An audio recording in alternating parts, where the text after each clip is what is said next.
Il l'avait passé près d'une décennie à utiliser l'immense océan comme un bouclier impénétrable, jusqu'au jour où la mer agitée lui remit, à bras ouverts, exactement ce qu'il avait passé sa vie entière à fuir.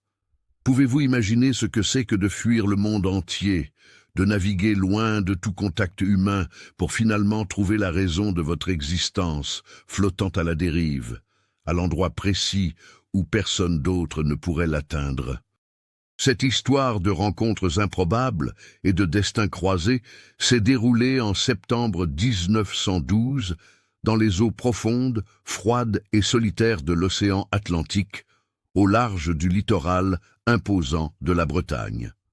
Avant de plonger dans les vagues de cette histoire émouvante et de suivre chaque détail de ce périple, j'aimerais beaucoup savoir jusqu'où nos contes naviguent aujourd'hui.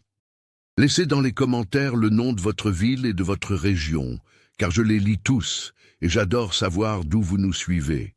Et si vous êtes passionné par les histoires vraies de dépassement de soi, de nouveaux départs et d'amour qui triomphe de toutes les tempêtes, laissez déjà un j'aime sur cette vidéo pour soutenir notre travail et abonnez-vous à la chaîne pour ne manquer aucun de nos voyages dans le temps.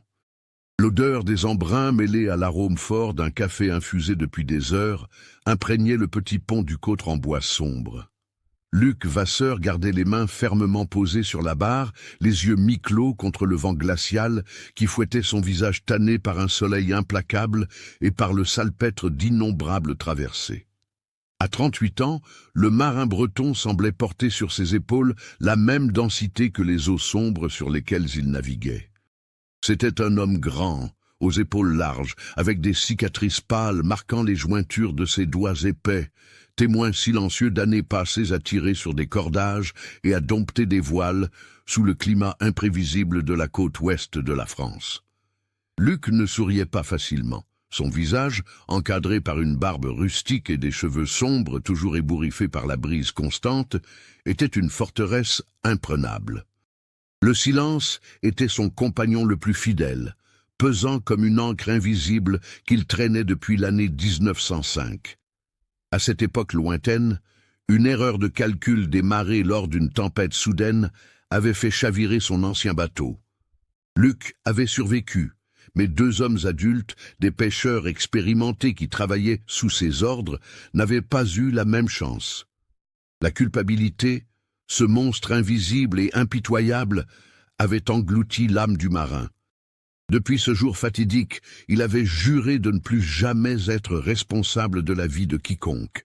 Il avait acheté un bateau plus petit, conçu pour un seul membre d'équipage, et s'était mis à vivre du transport solitaire de petites cargaisons entre les villes côtières, évitant les longues conversations, les liens affectifs ou toute proximité qui pourrait se solder par une perte. Pour Luc, la mer était son seul refuge sûr, tout simplement parce que l'océan, dans toute sa fureur et son immensité, n'exigeait aucun amour en retour et ne créait aucune attente. Sa routine était une horloge de précision guidée par les étoiles et les courants marins. La seule fenêtre sur son monde intérieur était un journal de bord à la couverture en cuir vieilli, dont les pages jaunies fleuraient le tabac et l'humidité. Là, entre des notes précises sur des coordonnées géographiques, des vents de nord-est et des calculs de cap, le marin bourru cachait des observations presque poétiques. Il écrivait sur la façon dont la pleine lune versait de l'argent liquide sur les vagues, sur la couleur exacte de l'horizon quelques instants avant l'aube, et sur le vide qu'il ressentait dans sa poitrine lorsque le silence de la nuit devenait assourdissant. Personne n'avait jamais lu ces pages. C'étaient les pensées d'un homme qui ressentait trop de choses, mais qui avait appris à verrouiller son cœur à double tour. L'aube du 12 septembre commença par une accalmie trompeuse. Le ciel était dégagé, parsemé d'étoiles brillantes qui se reflétaient sur la surface miroitante de l'eau. Luc était assis sur une caisse en bois, mâchant un morceau de pain de campagne rassis et buvant de l'eau dans une gourde en métal, lorsque le vent changea brusquement de direction. L'air devint lourd, chargé de cette odeur électrique et métallique qui précède les tempêtes maritimes. En l'espace de quelques minutes, des nuages noirs, denses, comme de la fumée de charbon, avalèrent la lumière de la lune. L'océan, autrefois si tranquille, se transforma en de véritables montagnes russes, de vagues furieuses et d'écume blanche. Luc se déplaça avec l'agilité de celui qui connaît chaque millimètre de son embarcation. Il affala les plus grandes voiles, amarra les bouts libres avec des nœuds aveugles, et tint la barre de toute la force de ses bras musclés, luttant contre le courant qui tentait de faire chavirer le navire. La pluie s'abattit comme des fouets de glace contre sa peau, et le bruit du vent hurlant dans les mâts rappelait le cri d'une bête blessée. Il affronta la fureur de la nature pendant des heures interminables, les muscles brûlants d'épuisement, l'esprit complètement vide de toute pensée, concentré uniquement sur la survie la plus élémentaire. Lorsque le matin se leva enfin, la tempête était passée, laissant derrière elle un ciel d'un bleu délavé, presque pâle, et une mer qui ondulait avec la lenteur d'une respiration fatiguée. Luc prit une grande inspiration, relâchant ses épaules tendues. Ses bras tremblaient légèrement à cause de l'effort démesuré. Il s'approcha du bord du bateau pour s'asperger le visage d'eau salée et réveiller ses sens engourdis par la fatigue. C'est à cet instant précis, alors que la lumière dorée du soleil levant frappait les vagues calmées, que ses yeux entraînés captèrent quelque chose d'inhabituel à l'horizon. Ce n'était ni un poisson, ni un tronc d'arbre charrié par le courant. C'était un amas de débris de bois peints en blanc, des caisses brisées et des morceaux de toile flottant au hasard. Le cœur du marin rata un battement. Il savait très bien ce que cela signifiait, un naufrage. Un autre navire n'avait pas eu la même chance que lui pendant la nuit. Plissant les yeux contre le reflet du soleil sur l'eau, Luc ajusta la barre et navigua lentement vers les débris. Le silence à cet endroit était sépulcral, interrompu seulement par le clapotis régulier de l'eau contre le bois brisé. Il y avait là des morceaux d'un petit vapeur côtier, du genre qui transportait des passagers entre les provinces. Luc sentit un goût amer dans sa bouche. Il détestait se retrouver face au reste des tragédies maritimes, car cela faisait toujours remonter à la surface ses pires fantômes. Il était sur le point de faire demi-tour et de reprendre sa route, persuadé qu'il n'y avait rien à faire, lorsqu'il remarqua un faible mouvement sur un large morceau du pont détruit qui flottait à quelques mètres de là. Une couleur forte contrastait avec le bois mouillé. C'était un morceau de tissu sombre. En affinant sa vision, Luc retint son souffle. Il y avait quelqu'un. Le marin manœuvra son cotre avec une précision chirurgicale, s'approchant de la plateforme de fortune avec un soin extrême pour ne pas créer de vagues qui pourraient faire tomber le survivant. Une fois suffisamment prêt, il prit une gaffe en métal, attachée à une corde épaisse, et tira le bois flottant contre le flanc de son bateau. Allongé sur les débris, tremblant de manière incontrôlable et les lèvres violettes de froid, se trouvait une femme. Elle portait une robe d'un tissu épais et sombre, maintenant complètement détrempée et lourde, collée à son petit corps. Ses cheveux bruns étaient emmêlés d'algues et de sel, cachant une partie de son visage pâle. Ses yeux étaient fermés et sa respiration était si faible qu'elle soulevait à peine sa poitrine. Luc n'hésita pas. Tout son instinct d'isolement disparut face à l'urgence de la vie. Il se pencha par-dessus le bord, attrapa fermement la femme par les épaules et d'une seule traction propulsée par l'adrénaline, la hissa sur son pont. Son corps tomba lourdement sur le plancher en bois du bateau. Elle toussa brusquement, crachant une gorgée d'eau salée, et ouvrit lentement les yeux.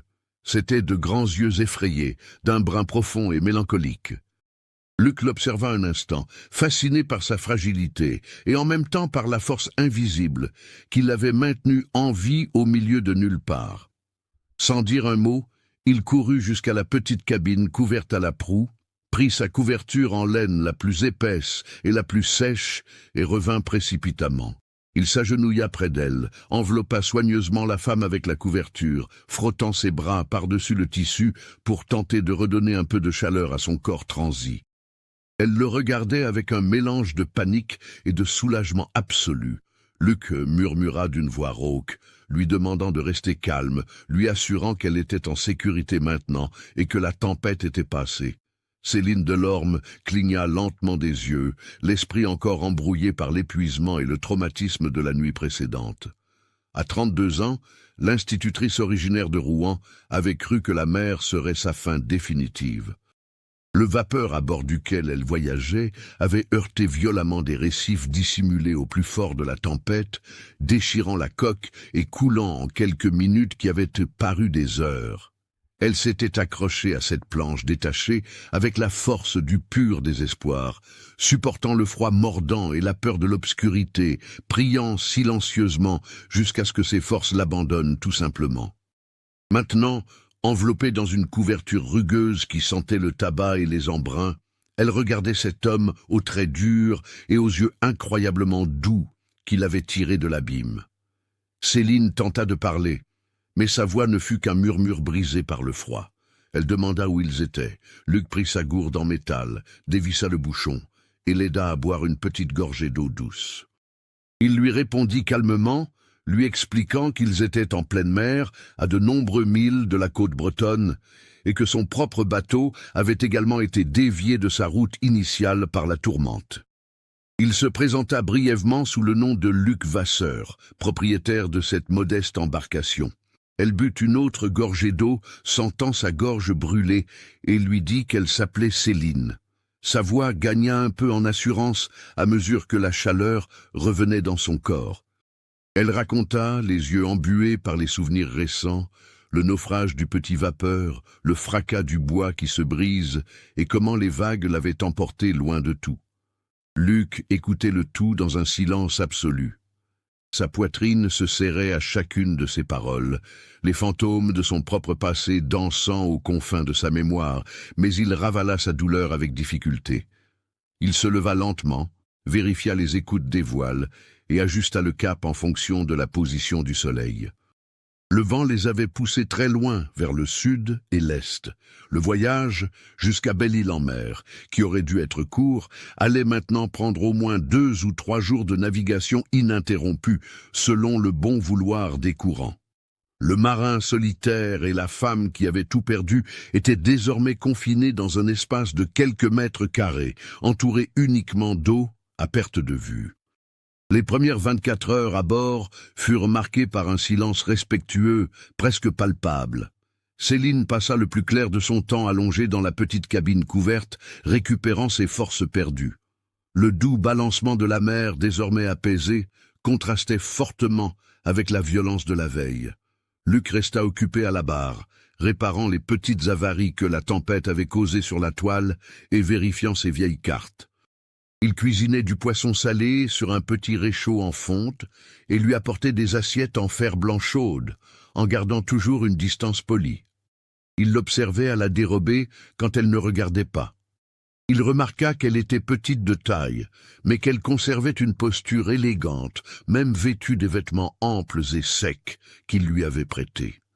Il remarqua aussi qu'elle portait des lunettes rondes à monture fine, qu'elle passait des heures à nettoyer soigneusement avec le coin d'un chiffon propre, comme s'il s'agissait de son trésor le plus précieux. C'était, en fait, l'une des rares choses qui lui restaient. À la fin de la 2e après-midi, le soleil commença à descendre à l'horizon, peignant le ciel de teintes dramatiques d'orange, de violet et de rouge vif. La brise se rafraîchit, et la surface de l'océan reflétait ce spectacle de couleurs comme un miroir de verre en fusion. Céline sortit de la cabine pour la première fois, marchant d'un pas encore un peu chancelant sur le pont, jusqu'à s'appuyer sur le bastingage en bois, près de l'endroit où Luc était assis. Elle prit une grande inspiration, fermant les yeux pour sentir l'odeur de l'air pur. Lorsqu'elle rouvrit les yeux, elle rencontra le regard attentif du marin posé sur elle. Il y avait une curiosité silencieuse entre eux, un pont invisible se formant au-dessus de l'abîme de leur différence. Elle brisa le silence, louant la beauté de ce coucher de soleil, disant qu'à Rouen, le ciel semblait rarement aussi vaste et libre. Luc s'éclaircit la gorge, ajustant sa posture sur la caisse en bois et acquiesça d'un lent signe de tête. Il fit remarquer que la mer avait cette fâcheuse habitude de voler tout ce qu'une personne possédait un jour pour tenter de s'excuser avec de beaux paysages le lendemain. Céline sourit, un petit sourire, un peu de travers, mais véritablement charmant. Ce sourire désarma des défenses que Luc avait passé 7 ans à construire brique par brique. Ce fut un moment d'une extrême simplicité, mais qui portait un poids énorme pour un homme qui avait oublié ce que c'était que de converser sans but purement commercial. Elle s'assit sur un tonneau vide renversé, à quelques mètres de lui, et la conversation commença à couler avec la lenteur des marées tranquilles. Céline parla de sa vie avant la tragédie. Elle expliqua qu'elle était institutrice, fille d'un négociant prospère et très respecté en Normandie. Cependant, de mauvais choix financiers et la trahison d'un associé malhonnête avaient mené l'entreprise familiale à la ruine absolue. Son père, un homme fier et très attaché à l'honneur de son nom, n'avait pas supporté le poids de la honte publique et l'effondrement de l'empire qu'il avait bâti. Une profonde tristesse avait consumé sa santé jusqu'à ce qu'il décède peu de temps après la faillite. Elle ne voyageait pas vers Belle-Île-en-Mer pour le plaisir. Elle s'y installait définitivement. Elle avait été engagée pour instruire les enfants d'un riche propriétaire terrien, le baron de Kervégan, au centre de l'île, cherchant désespérément une chance de repartir à zéro, loin des commérages et des regards compatissants de la société rouennaise. Il y avait une autre blessure dans sa voix, une amertume subtile que Luc perçut immédiatement. Elle mentionna, les yeux fixés sur l'eau sombre, que ses fiançailles avaient été rompues la semaine même où la faillite de son père avait été rendue publique. L'homme avec qui elle prévoyait de partager sa vie, un avocat parisien toujours tiré à 4 épingles et aux belles paroles, avait rapidement reculé en découvrant que sa future épouse n'apportait plus le prestige financier d'antan. Elle avait découvert, de la pire des manières, qu'elle n'avait été aimée que pour la position sociale qu'elle occupait, et non pour ce qu'elle était vraiment. Depuis lors, son cœur s'était endurci. Elle faisait confiance aux livres, au travail acharné et à la craie de la salle de classe bien plus qu'elle ne faisait confiance aux promesses humaines. Luc écoutait attentivement chaque mot. La douleur de cette femme n'impliquait pas la mère. Elle impliquait l'égoïsme et la cruauté des gens sur la terre ferme, mais il comprenait le sentiment de perte et d'isolement mieux que quiconque. Dans un rare moment de vulnérabilité, le marin bourru baissa la garde. Il regarda ses propres mains calleuses reposant sur ses genoux et lui révéla la raison pour laquelle il voyageait seul. D'une voix plus grave et plus basse que d'ordinaire, Luc raconta l'épisode de 1905. Il parla de la tempête imprévue, du désespoir à tenter de maintenir le bateau face aux vagues gigantesques, et du moment où la force de la nature avait vaincu celle des hommes. Il expliqua, les yeux fixés sur un point invisible sur le plancher, qu'il avait perdu 2 compagnons de travail loyaux, des hommes forts et bons qui faisaient confiance à ses décisions. Il avoua que la culpabilité le poursuivait à chaque nuit de mauvais sommeil. Il dit qu'il avait décidé de rester seul parce que la solitude était plus facile à porter que la responsabilité d'une autre âme humaine. Céline écouta sa confession dans un silence absolu. Elle n'offrit pas de mots creux de réconfort, ne lui dit pas que ce n'était pas de sa faute, ni ne tenta d'atténuer la douleur qui saignait manifestement encore dans la poitrine du marin. Au lieu de cela, elle se leva lentement, marcha vers lui et, bravant toutes les règles de distanciation qu'imposait l'époque, posa sa petite main chaude sur la main énorme et rugueuse de Luc. Le contact ne dura que quelques secondes, mais l'électricité de ce geste parcourut le corps entier de l'homme. Elle dit doucement que les pires tempêtes ne se produisaient pas sur l'océan, mais dans l'esprit des gens, et que fuir la pluie n'empêchait jamais le ciel de nous tomber sur la tête. Luc leva les yeux, rencontrant les siens. Pour la première fois depuis très longtemps, il ne vit ni pitié, ni accusation dans le regard d'une autre personne. Il y vit de la compréhension. Il vit une âme qui était, elle aussi, couverte de cicatrices, et qui, malgré tout, avait eu le courage de tendre la main vers la sienne. La 3e nuit à bord fut différente de toutes les autres. Le ciel était dégagé. Un tapis infini de velours noir parsemé de milliers de diamants lointains. La mer était si sereine qu'elle reflétait les constellations avec une clarté impressionnante. Le vent soufflait tiède et agréable.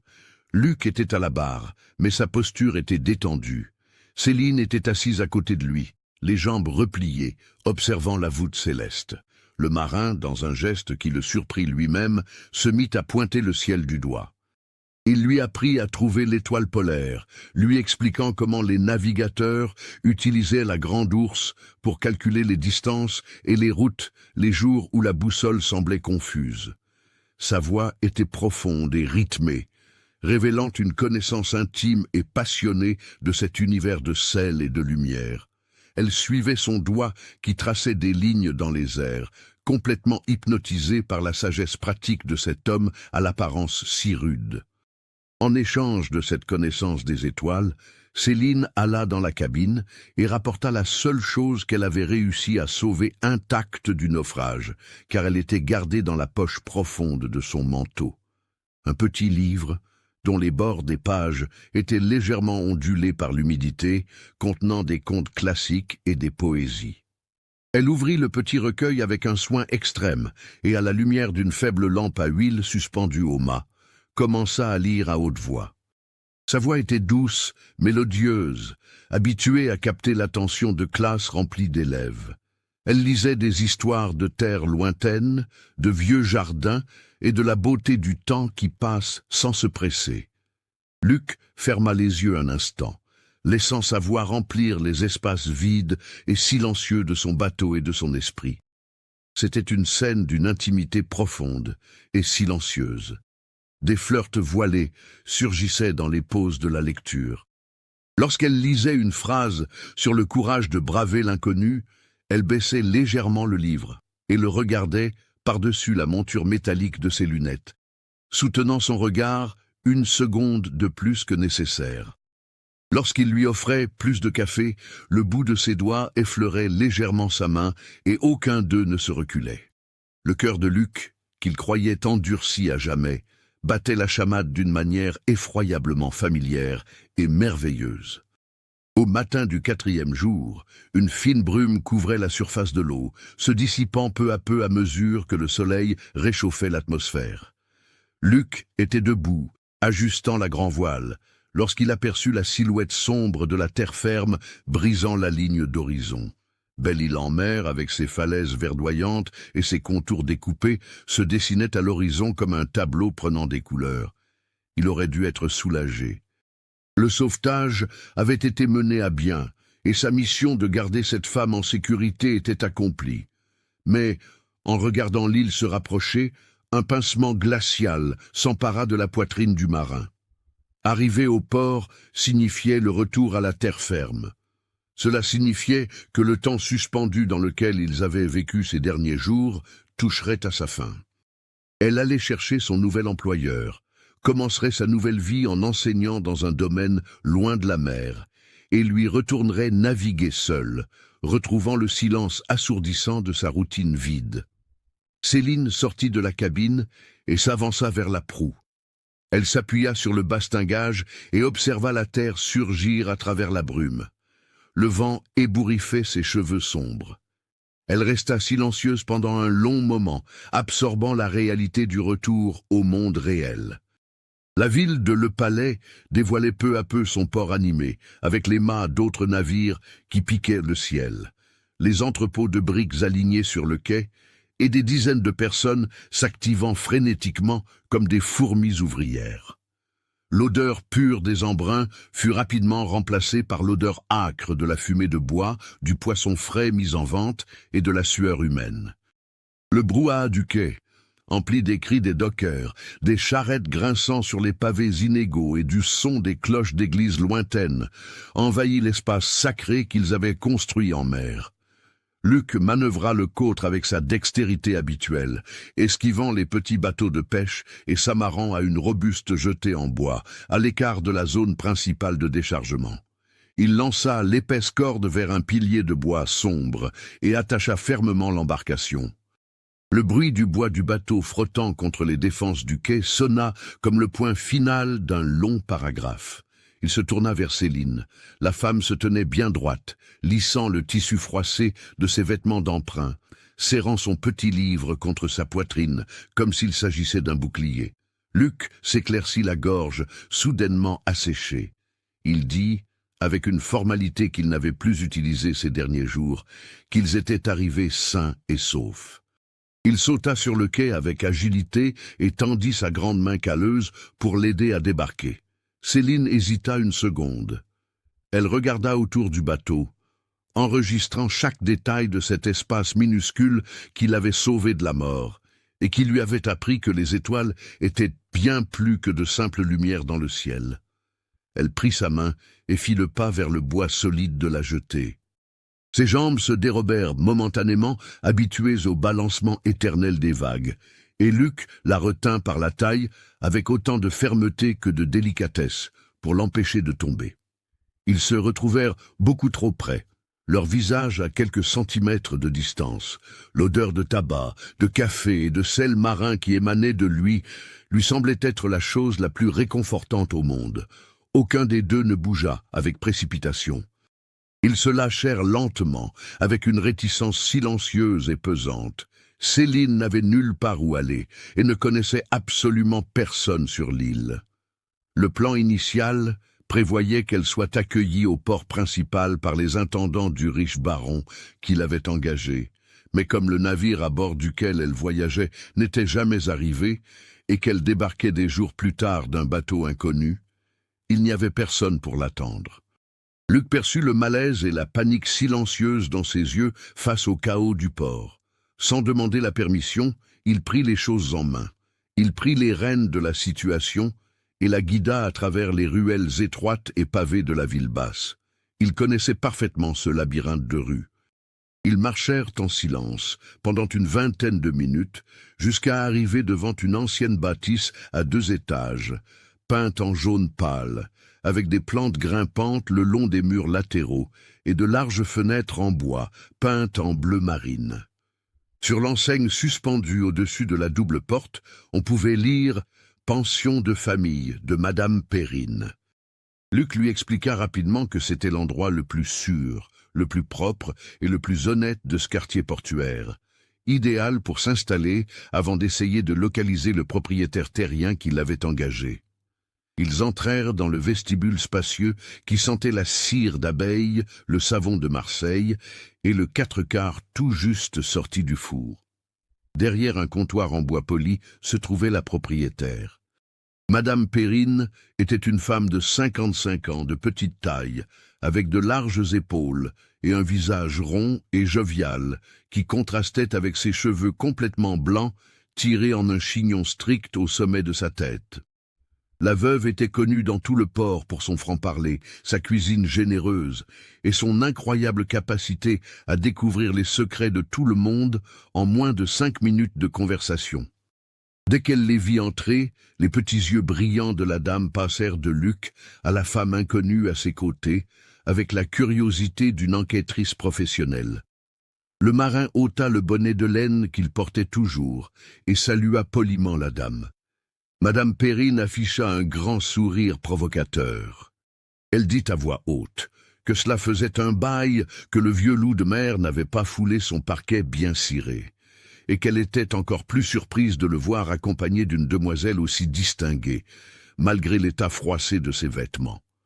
Le visage de Luc se ferma, n'appréciant pas la tournure de la plaisanterie, et il expliqua de manière sèche et directe, sans entrer dans les détails morbides, que la demoiselle était institutrice, qu'elle avait rencontré de graves problèmes lors de son voyage vers Belle-Île, et qu'elle avait besoin d'une chambre confortable pour quelques jours, jusqu'à ce qu'elle puisse contacter ses employeurs dans les terres. La veuve, percevant le ton sérieux et la posture rigide de Luc, cessa ses plaisanteries et adopta immédiatement une attitude accueillante. Elle contourna le comptoir précipitamment, prit les mains froides de Céline avec une tendresse maternelle et affirma que l'institutrice serait entre d'excellentes mains, lui garantissant une chambre donnant sur la rue avec la meilleure aération de la maison et un bain chaud préparé sur le champ. Luc sortit de la poche intérieure de son manteau une petite bourse en cuir usé, l'ouvrit pour révéler quelques pièces de sa réserve personnelle et déposa une somme considérable de francs or sur le bois du comptoir. Il dit à la dame de prélever non seulement pour le séjour et les repas des jours à venir, mais aussi de trouver des vêtements propres et appropriés pour Céline, puisqu'elle avait perdu absolument tous ses bagages et effets personnels en mer. L'institutrice écarquilla les yeux face à ce geste et protesta immédiatement, la voix montant d'une octave. Elle ne voulait pas accepter cela. Elle argumenta qu'il en avait déjà fait bien assez en lui sauvant la vie, qu'elle ne pouvait pas accepter l'argent d'un travailleur acharné qui vivait de la mer et que dès qu'elle se présenterait au baron, elle demanderait une avance sur salaire et paierait sa propre pension. Luc se tourna vers elle, l'expression complètement impassible, et dit avec une fermeté absolue que les dettes contractées en mer ne se réclament jamais sur terre. Il ajouta qu'elle n'était pas en état de déambuler dans les rues de l'île à la recherche de son employeur vêtu de la sorte, et que refuser une aide essentielle à ce moment-là n'était pas de la fierté, mais de l'entêtement. Sa réponse fut si définitive, empreinte d'une autorité rustique si imposante, que Céline se tut, ravalant sa salive. Elle baissa légèrement la tête, le remerciant d'un faible murmure, sentant ses joues chauffer de honte face à cette situation de dépendance totale. Le marin adressa un signe de tête respectueux à Madame Perrine, tourna les talons et se dirigea vers la sortie. Céline fit un pas en avant, manquant de le rappeler, sentant un vide soudain se creuser dans son estomac. L'absence de sa présence massive semblait aspirer l'air de la pièce. Elle appela doucement son nom avant qu'il ne franchisse le seuil. Luc s'arrêta, dos à la rue animée, et tourna le visage par-dessus son épaule, ses yeux sombres rencontrant les siens. Elle demanda, la voix brisée et pleine d'incertitude, s'il se reverrait un jour. Le silence qui s'ensuivit sembla durer des heures. L'homme de la mer détourna le regard vers les pavés de la rue. Il répondit que l'océan est vaste, mais que le monde est petit, mais qu'il avait des chargements à effectuer dans les villages côtiers du Nord dès le lendemain matin, et que sa destination était toujours incertaine. C'était une excuse parfaite, polie et distante. Un mensonge qu'ils savaient tous les deux qu'il prononçait pour protéger ses propres murailles intérieures. Sans ajouter un mot, Luc ajusta son bonnet sur sa tête et disparut dans la foule du port. Céline resta immobile dans le vestibule, se sentant soudainement et intensément plus seule au milieu de toutes ces personnes qu'elle ne l'avait été durant les jours où elle avait navigué seule avec lui sur le vaste océan. Madame Perrine, qui avait assisté à toute la scène avec l'œil clinique de celle qui comprend les tristesses non dites, toucha doucement l'épaule de la jeune femme, l'appela ma chérie et la guida par les escaliers étroits jusqu'à une chambre lumineuse et impeccablement propre au 2e étage. Dans les heures qui suivirent, Céline prit le bain chaud promis, sentant l'eau laver le salpêtre incrusté sur sa peau et dans ses cheveux. Elle enfila des vêtements propres en coton que la veuve lui avait prêtés, des vêtements simples, mais dignes et parfumés, mangea une énorme assiette de soupe de légumes revigorante et s'allongea sur le lit moelleux. Une fatigue profonde l'entraîna dans un sommeil lourd, sans rêve, où le sol semblait encore se balancer au rythme des vagues. Le lendemain se leva sur un ciel bleu vibrant, dépourvu de nuages. Céline se réveilla tôt, se sentant physiquement et mentalement restaurée. Le courage qu'elle avait perdu dans l'océan avait repris sa place. Après avoir bu un café noir bien fort dans la cuisine spacieuse de Madame Perrine, elle demanda à la dame où se trouvait l'adresse du bureau commercial du propriétaire terrien qui l'avait engagé. La veuve, qui connaissait les huiles de l'île comme sa poche, lui expliqua le chemin en détail, l'informant que le bureau se trouvait au centre-ville, près de l'église paroissiale. Avec un papier plié contenant l'adresse exacte entre les mains, l'institutrice sortit dans les rues agitées de Le Palais, déterminée à reprendre le contrôle de sa propre vie et à rendre son argent à Luc d'une manière ou d'une autre. La marche jusqu'au centre fut révélatrice. La ville transpirait la vie et le commerce. Des charrettes en bois tirées par de robustes mules passaient dans les rues en soulevant la poussière. Des messieurs vêtus de complets en lin clair marchaient sur les trottoirs en discutant affaires, et l'odeur du café torréfié flottait à presque tous les coins de rue. Céline trouva la majestueuse demeure qui servait de bureau commercial au domaine agricole pour lequel elle allait travailler. La plaque de laiton sur le mur était astiquée, indiquant une affaire florissante. Elle entra dans le salon aéré, attendit son tour, et lorsqu'elle s'approcha du comptoir principal, déclara à un employé au visage fatigué son nom et l'objet de sa visite. Elle dit qu'elle était l'institutrice engagée par le baron de Kervegan pour s'occuper de l'instruction de ses enfants au domaine, et expliqua son retard dû au naufrage du vapeur côtier. L'employé s'arrêta d'écrire dans le registre, leva la tête et la regarda avec une expression qui mêlait étonnement et profonde pitié. Il retira ses lunettes de lecture, posa son stylo sur le bureau et poussa un lourd soupir. D'une voix grave et formelle, l'homme présenta ses excuses pour la situation, mais lui révéla une nouvelle dévastatrice. Il lui expliqua que M. de Kervegan avait succombé à une crise cardiaque foudroyante il y a exactement 3 jours, décédant pendant la nuit. La famille entière était en grand deuil. Le domaine était en cours d'un inventaire complexe de succession, et toutes les embauches et rénovations avaient été immédiatement annulées par les héritiers, qui avaient l'intention de vendre la propriété et de s'installer à Paris. L'école qui devait fonctionner au sein du domaine n'existait plus. L'emploi pour lequel Céline avait voyagé sur des centaines de kilomètres, pour lequel elle avait failli mourir en mer, venait de s'évaporer dans les airs comme de la brume. L'institutrice sentit ses jambes perdre leur force et l'air s'échapper de ses poumons. Elle s'appuya sur le bord en bois du comptoir pour ne pas s'effondrer sur place. Le sol semblait s'être une fois de plus dérobé sous ses pieds, ouvrant un gouffre d'incertitude. Sans argent, sans emploi, sans famille, et dans une ville où elle ne connaissait qu'une veuve tenancière de pension et un marin fermé au monde, la situation était pire que désespérée. Elle remercia l'employé dans un murmure presque inaudible, se retourna et quitta le bureau. Dehors, le soleil continuait de briller intensément, indifférent à la tempête intérieure qui s'abattait dans l'esprit de cette femme. Elle marcha sans but sur les trottoirs, les yeux rivés sur les pavés inégaux, tentant désespérément d'élaborer un plan de survie.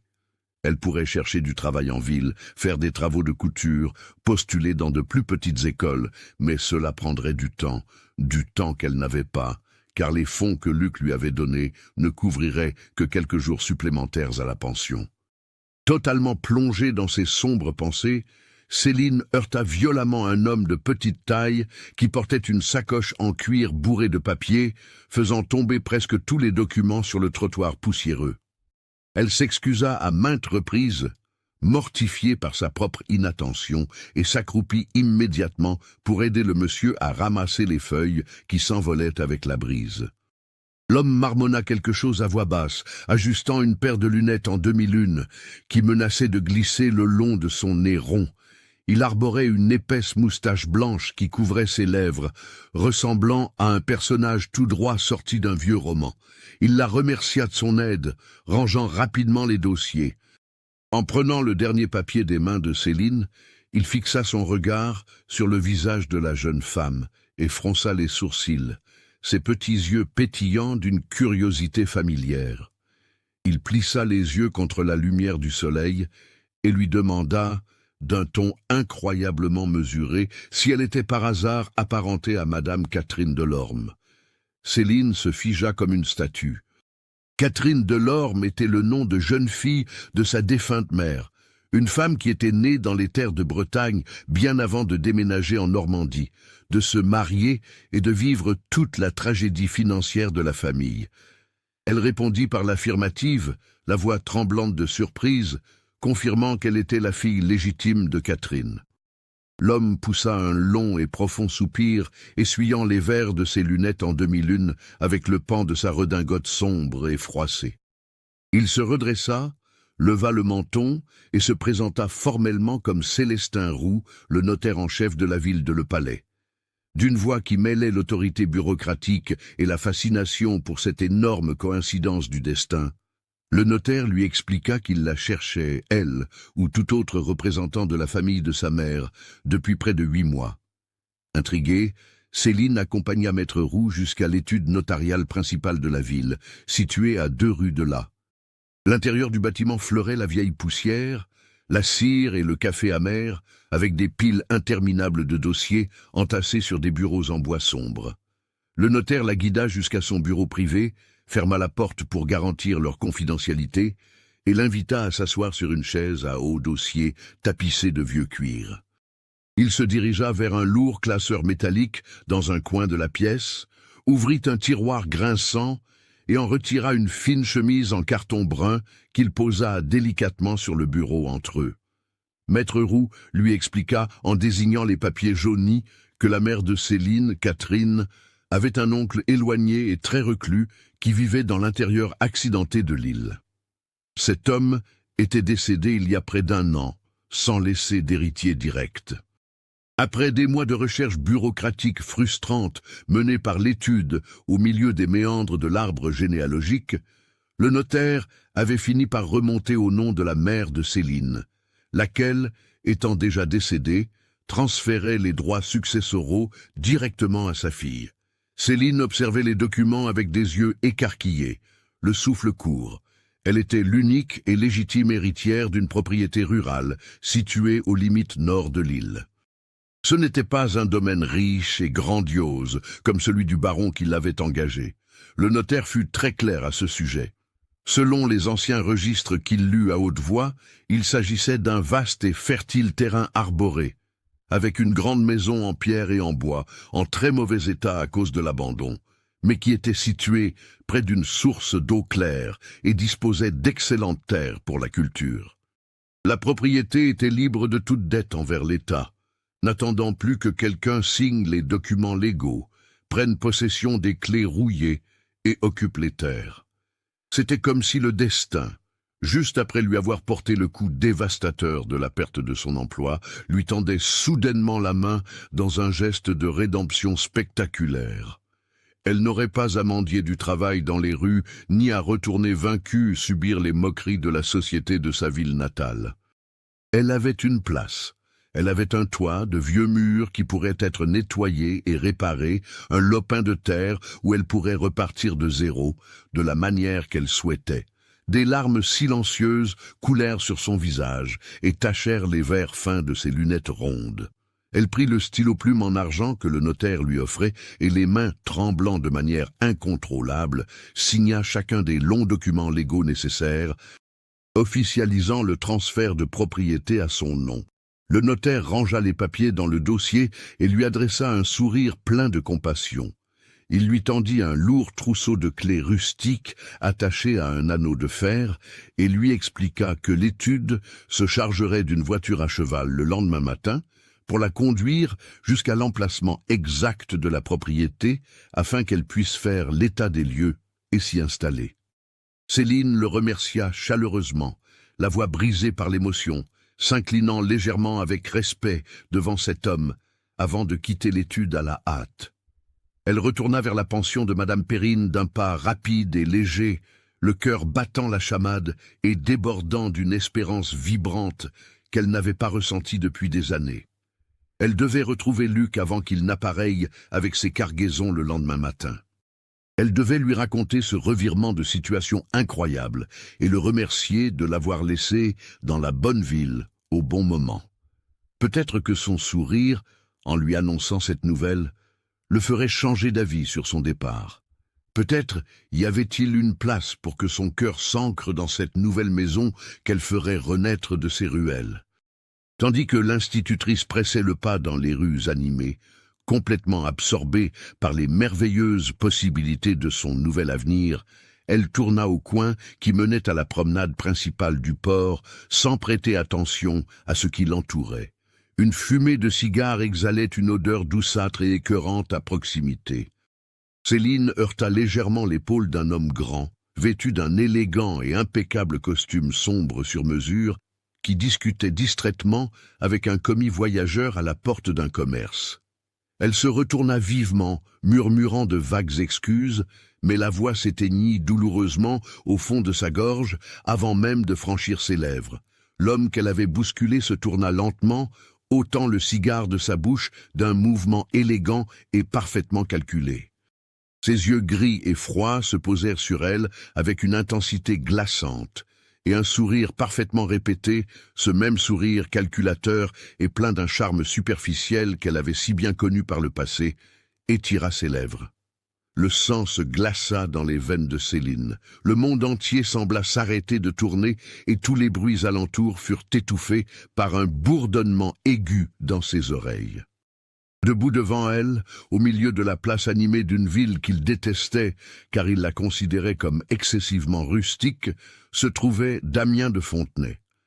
L'avocat qu'il avait abandonné au moment du plus grand désespoir financier de sa famille était là, bien vivant, imposant et souriant, masquant le soleil. Il n'était pas là par hasard.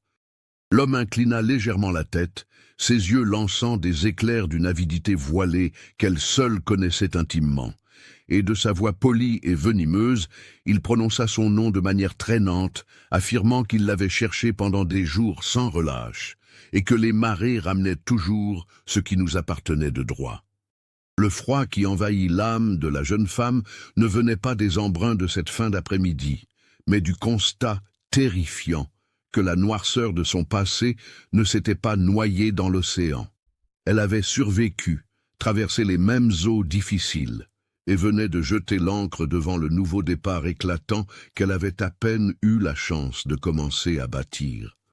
Et tandis que Damien offrait son bras pour la conduire sur un chemin de mensonges et de fausses bonnes intentions, tout au bout du quai, loin du regard menaçant de l'avocat, un marin aux yeux sombres, qui aurait dû être en train de ranger ses cordages et de partir pour toujours, observait la scène dans un silence total et absolu, sentant l'instinct protecteur des tempêtes d'antan bouillonner dangereusement dans ses veines, prêt à changer les vents de cette histoire à tout jamais. Le choc de voir Damien de Fontenay se tenir au milieu de la place très fréquentée de Le Palais fut si violent que Céline eut l'impression que l'air avait été aspiré de ses poumons d'un seul coup. Les pavés irréguliers de la rue semblèrent s'enfoncer sous ses pieds, comme si elle se trouvait à nouveau sur le pont de ce vapeur en train de sombrer au beau milieu de la tempête. L'avocat était impeccable, comme il l'était toujours dans les salons parisiens. Le complet en lin clair qu'il portait ne présentait pas le moindre faux pli. Son chapeau de feutre reposait dans sa main gauche avec une élégance étudiée, et l'odeur douceâtre et écœurante du cigare qu'il fumait lui retourna immédiatement l'estomac. Le sourire sur ses lèvres était parfaitement mesuré, ni trop large pour paraître faux aux yeux des passants, ni trop contenu pour cacher le triomphe de l'avoir retrouvé. L'institutrice fit un pas instinctif en arrière, ses doigts serrant le tissu de la robe simple que la veuve de la pension lui avait prêtée, sa respiration devenant courte et haletante. Avant de continuer à naviguer sur les mers agitées de ses retrouvailles et de découvrir comment cette marée va tourner, n'oubliez pas d'aimer cette vidéo si vous soutenez déjà cet amour né sur l'océan et que vous voulez voir notre protagoniste reprendre le dessus. Et bien sûr, si vous n'êtes pas encore abonné, cliquez sur le bouton rouge juste en bas pour rejoindre notre communauté passionnée par les histoires inoubliables. La voix de Damien, lisse et veloutée, coupa le vacarme des charrettes et des vendeurs ambulants du port comme une lame froide. Il dit, en rangeant son cigare dans un petit étui en argent dans la poche de sa redingote, qu'il l'avait cherché pendant des semaines entières. Il affirma avec une expression de fausse inquiétude que lorsqu'il avait appris le terrible naufrage du vapeur côtier dans les journaux, son cœur avait failli cesser de battre. Il fit un pas vers elle, tendant sa main libre dans un geste de familiarité et de possession qui la fit reculer encore plus. Il continua de parler, la voix douce et persuasive, disant qu'il ne pouvait pas dormir la nuit, en imaginant ce qui aurait pu arriver à sa bien-aimée Céline, et qu'il avait immédiatement voyagé vers l'ouest dès que les rumeurs sur d'éventuels survivants avaient commencé à circuler dans les ports. L'institutrice écarquilla les yeux derrière les verres ronds de ses lunettes, le sang battant à ses tempes. Le cynisme de cet homme était presque palpable. Il n'était pas là parce qu'il se souciait d'elle. Il avait disparu à la seconde exacte où son père avait déclaré faillite, rompant leurs fiançailles avec la même facilité qu'on déchire un papier sans importance, la laissant affronter la ruine et le deuil dans la solitude la plus totale. Céline releva le menton, rassemblant toute la force qu'elle avait recouvrée durant ses jours silencieux en mer aux côtés de Luc. Elle croisa les bras devant elle, dans une posture défensive, et répondit, la voix chargée d'une froideur tranchante, qu'il était dommage qu'il se soit donné tant de peine inutile. Elle affirma, en le regardant droit dans ses yeux gris et calculateurs, qu'il n'y avait rien pour lui ici, que la vie qu'ils avaient planifiée ensemble avait coulé bien avant que le vapeur ne percute les récifs, et qu'elle n'avait pas besoin, et encore moins envie, de la fausse inquiétude d'un homme qui ne savait aimer que le solde d'un compte en banque. Le sourire sur les lèvres de l'avocat vacilla l'espace d'une fraction de seconde, une minuscule fêlure dans son masque de perfection, mais il se ressaisit presque instantanément. Il baissa la voix pour adopter un murmure de conspirateur, s'approchant suffisamment pour qu'elle sente l'odeur forte de la lotion qu'il utilisait. Damien argumenta qu'elle était injuste, qu'il avait subi des pressions de la part de sa propre famille pour s'éloigner pendant la crise financière, mais que les choses étaient différentes à présent. Il lui dit, les yeux brillants d'une manière étrange, qu'il était venu pour réparer son erreur, pour la ramener à Paris, restaurer son honneur et veiller sur ce qui leur revenait de droit. La mention du mot « droit » fit retentir une violente sonnette d'alarme dans l'esprit de Céline. La lourde sacoche en cuir contenant les copies des documents que le notaire Célestin Roux venait de lui remettre, attestant qu'elle était l'unique propriétaire des terres de l'intérieur de l'île, sembla la brûler à travers ses vêtements. La révélation la frappa avec la force d'un coup de poing dans l'estomac.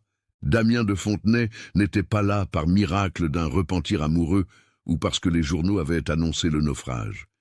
Il était un avocat astucieux et extrêmement bien introduit. Il avait des informateurs dans les bureaux de l'état civil, des gens qui fouillaient dans les dossiers de succession en déshérence. Il connaissait le décès de son oncle éloigné. Il connaissait l'existence des terres. Il savait qu'avec la faillite de son père et l'absence d'autres parents en vie, elle serait la seule héritière légale de cette entière propriété. Il n'avait pas voyagé jusqu'à Belle-Île pour secourir une fiancée perdue en mer, mais pour s'assurer qu'une propriété de valeur ne glisse pas entre ses mains raffinées et cupides. Céline fit un autre pas en arrière, la répulsion devenant évidente dans chaque trait de son visage. Elle lui dit, noir sur blanc, la voix tremblante d'une rage contenue, qu'il était un homme méprisable et que jamais, sous aucun prétexte, elle ne retournerait avec lui, ni ne signerait le moindre papier qu'il oserait placer sous ses yeux. Le visage de Damien se durcit immédiatement. Le masque du fiancé inquiet s'effondra, révélant l'expression arrogante et dominatrice qu'il cachait si bien sous sa bonne éducation. Il enfouit ses mains dans les poches de son pantalon, sa posture devenant instantanément menaçante, et déclara d'un ton bas et dangereux qu'elle était seule, sans le sou, sans réputation, et dans une ville d'inconnus. Il souligna, avec une cruauté chirurgicale, qu'une femme célibataire et sans bien ne pourrait jamais gérer une propriété rurale en ruine, que les dettes d'impôts en retard l'engloutiraient bientôt, et que, si elle était un tant soit peu intelligente, elle accepterait son aide juridique avant de tout perdre pour la seconde fois. Il conclut en lui annonçant qu'il séjournerait dans le meilleur hôtel de la ville pendant quelques jours, attendant que le bon sens éclaire enfin sa tête de mule. Damien lui tourna le dos, sans attendre de réponse, et disparut dans la foule, la laissant tremblante de fureur et d'une peur sourde et glaciale. Pendant ce temps, à quelques mètres de la place principale, adossé contre le mur de briques rugueuses d'un entrepôt de marchandises sèches, Luc Vasseur observait toute la scène. Il avait quitté le port, juste après avoir fini de ranger les cordages de son cotre, avec l'intention initiale de chercher des provisions bon marché au marché central, avant de lever l'ancre le lendemain matin en direction du nord. Mais les instincts qu'il avait maintenus en vie dans les mers les plus démontées pendant des années s'étaient déclenchés dès l'instant où il avait vu l'institutrice recroqueviller ses épaules et reculer face à cet homme bien habillé. Le marin ne parvint pas à entendre les mots exacts échangés à cause du vacarme assourdissant des charrettes qui passaient, mais il n'en avait pas besoin. Leur langage corporel criait la vérité. Il vit la panique dans les yeux de Céline, vit la posture de contrôle prédateur de l'homme en costume, et sentit une fureur primitive bouillir dans son sang, une envie irrationnelle de traverser la rue et de jeter ce dandy dans les eaux troubles du port. Mais Luc était un homme pragmatique, forgé dans la dureté de la patience et de l'observation. Il attendit que le monsieur bien mis s'éloigne, vit Céline prendre plusieurs grandes inspirations pour retenir ses larmes de frustration, et attendit qu'elle commence à rebrousser chemin vers la rue de la pension de Madame Perrine. Le marin se détacha du mur de briques et suivit l'institutrice à bonne distance, ses pas lourds étouffés par le bruit de la rue. Il ne voulait pas l'effrayer.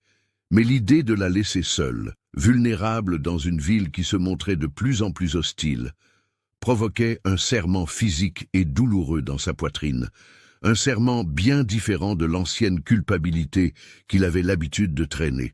Il la suivit tout au long de son trajet jusqu'à ce qu'il la voie franchir en toute sécurité la double porte en bois de la pension. Ce n'est qu'à cet instant que Luc s'arrêta au coin opposé, s'adossa à un réverbère à gaz et sortit de sa poche son inséparable journal de bord. La couverture en cuir était élimée par l'usage constant. Il prit un bout de crayon et, avec son écriture rustique et appuyée qui contrastait avec la poésie de ses mots, commença à consigner les observations de cette journée. Il écrivit que le grand large enseignait aux hommes qu'il existait des monstres dans les profondeurs, mais que la terre ferme était bien plus dangereuse, parce que ces monstres marchaient vêtus de lin clair et souriaient pendant qu'ils complotaient pour voler la lumière des autres. Il nota pour finir que les ancres ne servaient pas seulement à retenir les bateaux au fond de l'eau, mais aussi à empêcher que les choses précieuses ne soient emportées par le courant. Il ferma le carnet, le rangea dans la poche intérieure de sa vareuse et prit une décision qui allait changer le cours de sa vie à jamais. Il ne leva pas l'ancre le lendemain matin. 3 jours s'étaient écoulés depuis la rencontre fatidique sur la place. La routine de Céline s'était transformée en une course désespérée contre la montre et contre la bureaucratie écrasante de la ville. Le notaire Célestin Roux avait tenu parole. Le lendemain de leur entretien, un cabriolet loué par l'étude conduisit l'institutrice jusqu'à la propriété dont elle avait hérité, située dans les collines les plus au nord de l'île. Le voyage fut long et chaotique. Lorsqu'elle descendit de la voiture, elle fut confrontée à la réalité brutale de son nouvel héritage. Le terrain était en effet immense et d'une beauté époustouflante. Il y avait d'énormes arbres fruitiers, des plantes grimpantes aux fleurs colorées qui escaladèrent les troncs, et le bruit constant d'une source d'eau claire serpentant à travers les pierres à l'arrière. Mais la grande maison en pierre et boiserie, où son oncle avait vécu en reclus, était dans un état de délabrement avancé. Le toit en ardoise et tuiles présentait des trous béants par lesquels la pluie pénétrait librement. Les carreaux des fenêtres étaient brisés, le parquet grinçait dangereusement, et les hautes herbes envahissaient la véranda avant comme une armée verte et silencieuse. L'institutrice arpenta les pièces poussiéreuses, effarouchant les oiseaux et chassant les toiles d'araignées, ressentant le poids gigantesque du défi qui se dressait devant elle.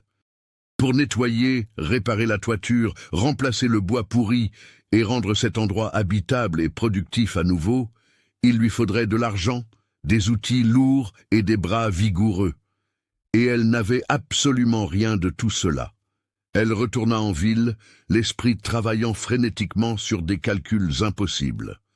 Le délai fixé par l'étude pour s'acquitter des droits de succession et des frais de transfert, afin de prendre officiellement possession des terres, s'écoulait rapidement. Si elle ne réglait pas ses frais, une somme modeste pour un propriétaire terrien, mais une fortune inatteignable pour une institutrice sans emploi, la propriété serait mise aux enchères publiques.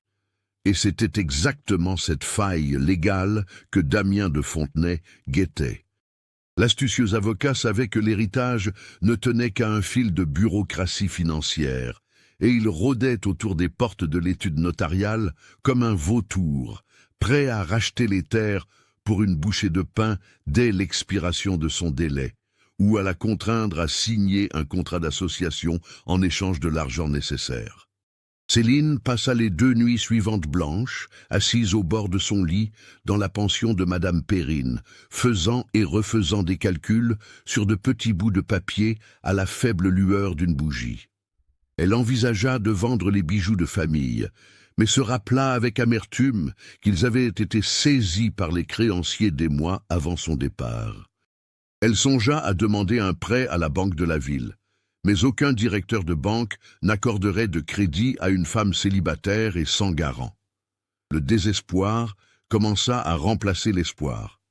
Au matin du 4e jour, les yeux cernés par la fatigue, elle descendit les escaliers de la pension pour prendre son petit déjeuner.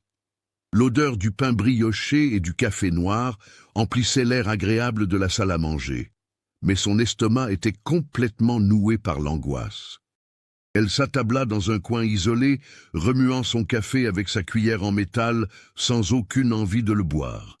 C'est alors que la lourde double porte en bois de la pension s'ouvrit, laissant entrer un faisceau de lumière dorée du soleil matinal, et la silhouette reconnaissable entre toutes de l'homme qu'elle croyait à des lieues de là, naviguant dans les eaux profondes du Nord. Luc Vasseur entra dans la salle à manger à grandes enjambées fermes. Il portait le même pantalon de drap sombre et épais, ses bottes de cuir usées et une chemise en coton blanc qui contrastait violemment avec sa peau cuite par le soleil. Il ne portait pas son habituel bonnet de laine, laissant ses cheveux bruns et épais légèrement ébouriffés par le vent du matin. Sa présence modifia la gravité de la pièce entière. Madame Perrine, qui essuyait le comptoir avec un chiffon humide, cessa immédiatement ce qu'elle faisait, écarquilla ses yeux ronds et afficha un large sourire teinté de malice.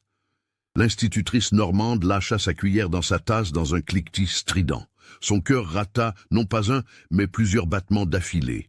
Elle cligna des yeux derrière ses lunettes, croyant l'espace d'une seconde de folie que le manque de sommeil lui faisait voir des fantômes chéris.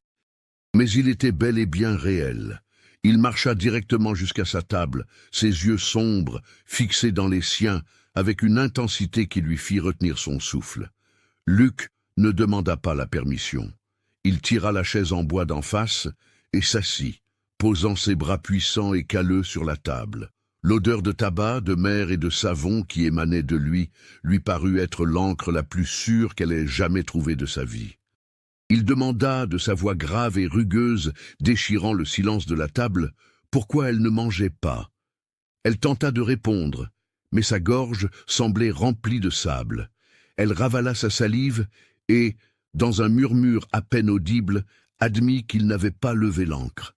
Il confirma d'un lent signe de tête, ses yeux ne quittant jamais son visage, et expliqua sans détour que les chargements du Nord pouvaient bien attendre encore quelques jours, et qu'il avait des affaires urgentes et plus importantes sur l'île qui requéraient son attention immédiate. Il ne mentionna pas avoir assisté à la querelle sur la place.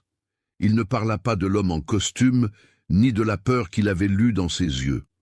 Il se pencha simplement en avant, réduisant la distance entre eux, et lui demanda d'un ton incroyablement calme et pragmatique ce qui l'empêchait de dormir et dessinait ces ombres si sombres sous ses yeux. La barrière de protection que Céline avait érigée ces derniers jours s'effondra littéralement face à cette honnêteté brutale. La force qu'elle feignait d'avoir disparu et, la voix brisée par des larmes refoulées, elle lui raconta tout. Elle raconta la découverte miraculeuse de l'héritage laissé par son oncle, décrivit l'état déplorable dans lequel se trouvaient la maison et le terrain, et exposa le problème financier insoluble des droits de succession exigés par le notaire. Et pour finir, les mains tremblantes sur le plateau de la table, elle avoua le retour effrayant de Damien de Fontenay. Elle expliqua qui il avait été dans son passé, la rupture des fiançailles après la banqueroute de son père et l'intention évidente et écœurante de l'avocat d'exploiter sa vulnérabilité administrative pour lui voler la seule chose de valeur qui lui restait au monde. Luc écouta chaque mot sans l'interrompre, les traits de son visage se durcissant peu à peu comme s'il se changeait en pierre, les jointures de ses doigts blanchissant alors qu'il serrait les poings sur la table. Lorsqu'elle eut fini de parler, une larme solitaire s'échappa de ses yeux et traça un sillon humide sur sa joue pâle. Le marin leva la main droite d'un mouvement lent et précautionneux et, avec le bout rugueux de son pouce calleux, essuya la larme de son visage. Le contact fut si léger et chargé d'une signification si profonde que le frisson parcourut l'échine de Céline. Luc retira sa main lentement, s'adossa au dossier de la chaise et lui dit, de la voix la plus ferme et inébranlable qu'elle ait jamais entendue de sa vie, qu'elle n'avait plus à avoir peur. Il l'informa, sur un ton aussi pragmatique que s'il décidait du cap d'un bateau, qu'il irait à l'étude avec elle le jour même, paierait intégralement les droits de transfert de la propriété et qu'ils monteraient tous les deux sur les collines dès le lendemain pour commencer à réparer le maudit toit de cette maison. L'institutrice écarquilla les yeux, le choc paralysant ses cordes vocales pendant une longue seconde. Lorsqu'elle retrouva enfin la parole, elle protesta avec véhémence, secouant la tête et déclarant qu'il ne pouvait pas faire cela. Elle argumenta qu'elle n'avait aucun moyen de lui rembourser ce prêt, qu'elle lui devait déjà la vie et l'argent de la pension, et qu'elle n'accepterait pas qu'il vide les économies de toute une vie de labeur en mer pour un problème qui ne la concernait qu'elle seule. Le marin poussa un lourd soupir, croisa les bras sur sa large poitrine et la regarda avec une intensité qui semblait lire au fond de son âme. Il répondit, en détachant chaque mot, que l'argent qu'il gardait dans un coffre verrouillé au fond de son cotre ne servait à rien d'autre qu'à amasser la poussière et nourrir les mythes, car il n'avait pas de famille, pas de vices et pas de projet. Il ajouta que ses problèmes à elle avaient cessé de n'être que les siens à la seconde exacte où il l'avait extirpée des eaux glacées de l'océan pour la hisser dans son bateau, et que si cet avocat endimanché s'imaginait pouvoir voler impunément ce qui lui appartenait, il allait découvrir à ses dépens que les hommes de la mer ne se laissaient pas impressionner par les costumes en lin et les grands discours. Le poids de cette promesse, la solidité inébranlable de Luc, brisa la dernière résistance de Céline. Elle ne protesta plus, elle se contenta d'acquiescer d'un signe de tête, sentant une vague de soulagement si forte qu'elle en eut presque le vertige, et sourit à travers ses larmes, un sourire qui illumina toute la pièce et fit battre le cœur du marin à un rythme totalement effréné. Dans l'après-midi même, tous deux se rendirent ensemble à l'étude principale de Le Palais. La présence imposante et silencieuse de Luc aux côtés de Céline faisait que les gens dans les rues étroites s'écartaient involontairement. Ils entrèrent dans le bâtiment qui sentait la poussière et la cire et demandèrent à s'entretenir immédiatement avec le notaire en chef, maître Célestin Roux. L'homme aux moustaches blanches les reçut dans son bureau fermé, surpris mais visiblement ravi du retour de l'héritière. Luc posa un petit sac de toile pesant lourdement sur le bureau du notaire. Le bruit des pièces d'or et d'argent résonna dans la pièce silencieuse. Il ordonna aux fonctionnaires, de manière polie mais catégorique, de calculer chaque centime des droits, impôts en retard et émoluments nécessaires pour libérer l'acte de propriété des terres au nom de Céline Delorme sur le champ. Maître Roux cligna des yeux à plusieurs reprises, ajusta ses lunettes en demi-lune sur son nez, saisit son stylo-plume et se mit à faire les calculs frénétiquement sur un morceau de papier buvard.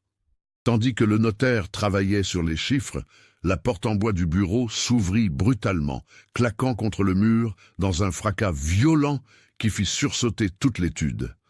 Damien de Fontenay fit irruption dans la pièce comme un ouragan enragé. Il portait une redingote sombre. Son visage était rouge de colère, et sa contenance parfaitement étudiée avait complètement disparu. L'avocat avait été prévenu par l'un de ses informateurs corrompus que l'institutrice se trouvait dans les locaux avec l'argent nécessaire pour finaliser le transfert, ruinant ainsi tous ses plans d'acquisition hostiles soigneusement élaborés. Il exigea de savoir en hurlant ce qui se passait ici, pointa un doigt menaçant dans la direction de Céline et lâcha qu'elle n'avait pas le droit de transférer ses terres à son nom sans son consentement, mentant effrontément en affirmant qu'il détenait toujours des droits de fiançailles reconnus par la loi. Avant que Céline ne puisse ouvrir la bouche pour répliquer, ou que le pauvre notaire ne parvienne à balbutier une explication légale sur l'indépendance de l'héritière, Luc Vasseur se leva de sa chaise à haut dossier. Le mouvement du marin fut lent, délibéré et incroyablement menaçant. La différence de carrure et de présence physique entre les deux hommes était saisissante. Luc n'éleva pas la voix, ne cria pas, ni ne pointa du doigt. Il s'avança simplement jusqu'à se retrouver à quelques centimètres de l'avocat furieux, l'ombre de ses larges épaules bloquant complètement la lumière de la fenêtre. D'une voix basse, rauque et dangereuse, comme le bruit des récifs se brisant sous l'eau, Luc informa l'homme en costume qu'il s'était trompé de bureau.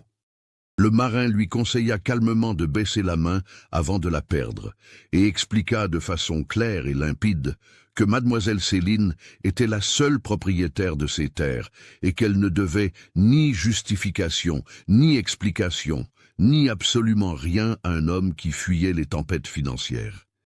Damian recula d'un pas instinctivement, sa bravade s'effondrant face au danger physique imminent et réel qui émanait du Breton aux mains calleuses, mais son orgueil blessé ne lui permit pas de battre en retraite en silence. Il fulmina, ajusta les revers de sa redingote de ses mains tremblantes et lança, avec un sourire de mépris amer sur les lèvres, que le marin ne savait pas à qui il avait affaire, et qu'un homme rustre habitué au bateau ne tiendrait pas un mois à tenter de gérer des terres nobles. Il rit sèchement et lança une dernière menace venimeuse en direction de Céline, disant qu'elle serait bientôt de retour dans la misère et qu'il se ferait un plaisir d'assister à sa chute aux premières loges. Luc ne perdit pas patience. Il fit simplement un autre pas en avant, obligeant l'avocat à reculer jusqu'à l'encadrement de la porte, et répondit à voix basse que les hommes de la mer avaient affaire à des rats et des cafards tous les jours dans les cales des navires, et qu'ils savaient parfaitement comment balayer la crasse par-dessus bord.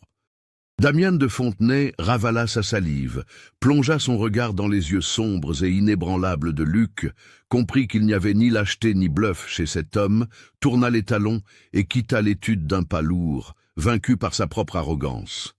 La pièce plongea dans un silence absolu après son départ houleux. Célestin Roux, qui avait retenu son souffle tout au long de cet échange piquant, expira enfin bruyamment, s'essuya le front avec un mouchoir en coton et reprit ses calculs à une vitesse impressionnante. En moins de 30 minutes, les droits furent dûment payés, les reçus émis et scellés, et l'acte officiel des terres des collines fut signé, tamponné et remis définitivement entre les mains de Céline. Elle serra l'épais document contre sa poitrine comme s'il s'agissait du trésor le plus précieux de tous les océans, ressentant une envie folle de pleurer, de rire et de crier de joie en même temps. Elle était libérée des chaînes de son passé, libérée de la menace de Damien, et tout cela grâce à l'homme silencieux qui se tenait debout à côté d'elle. Ils quittèrent le bâtiment des notaires et marchèrent dans les rues qui étaient maintenant baignées par la douce lumière dorée de la fin de journée. L'atmosphère entre eux avait changé de manière irréversible. La formalité de leur cohabitation sur le bateau et la peur des jours précédents avaient fait place à une complicité silencieuse et profonde. Luc la raccompagna jusqu'à la porte de la pension, et au lieu de prendre congé d'un signe de tête distant comme il le faisait auparavant, il s'appuya contre le chambranle de la porte et lui dit, avec un demi-sourire qui transforma complètement ses traits d'ordinaire si durs, qu'il passerait la prendre très tôt le lendemain matin, avant même que le soleil ne soit tout à fait levé, avec des marteaux, des scies, des clous neufs et du bon bois acheté au port, pour qu'ils commencent à réparer ce toit en ardoise criblé de trous. Céline sourit ouvertement, ses yeux bruns brillants de gratitude et de quelque chose de bien plus grand et de plus chaleureux qui commençait à envahir son cœur. Elle acquiesça de la tête et répondit d'un ton légèrement joueur qu'elle préparerait une carafe entière du café le plus fort de Madame Perrine pour l'aider à tenir le rythme de son travail. Le marin solitaire, qui avait passé les 7 dernières années de sa vie à tenter d'être invisible aux yeux du monde, avait finalement trouvé sur le continent l'encre qu'il ignorait chercher, et pour la première fois depuis très longtemps, il avait hâte de voir le jour suivant se lever. Le soleil n'avait même pas encore franchi complètement la ligne d'horizon le lendemain matin, que le son rythmé et lourd des roues d'une charrette de marchandises résonna sur les pavés humides de la rue, de la pension de Madame Perrine. L'air frais de l'aube portait encore l'humidité dense de la mer, mais le ciel commençait à se parer de teintes pâles de rose et de lilas, annonçant une journée claire et sans nuages. Céline était déjà debout, vêtue d'une jupe en coton épais et d'un chemisier à manches longues, ses cheveux bruns fermement noués en un chignon sur le haut de la tête, ses lunettes rondes bien ajustées. Elle tenait un thermos en métal rempli de café, tout juste passé, et un panier contenant de la brioche encore chaude que la veuve avait tenu à leur emballer. Avant de nous diriger vers les collines et d'assister à la transformation de cette vieille maison et à l'épanouissement définitif de cet amour improbable, laissez-nous un commentaire pour nous dire si vous avez, vous aussi, dû rebâtir votre vie de zéro comme notre protagoniste. Et profitez-en pour liker cette vidéo si le courage de Luc Vasseur a également conquis votre cœur. La charrette louée était chargée à ras-bord de ballots de bois clair fleurant la sueur fraîche, de dizaines d'ardoises neuves et de lourds outils en fer. Luc tenait fermement les rênes des 2 chevaux.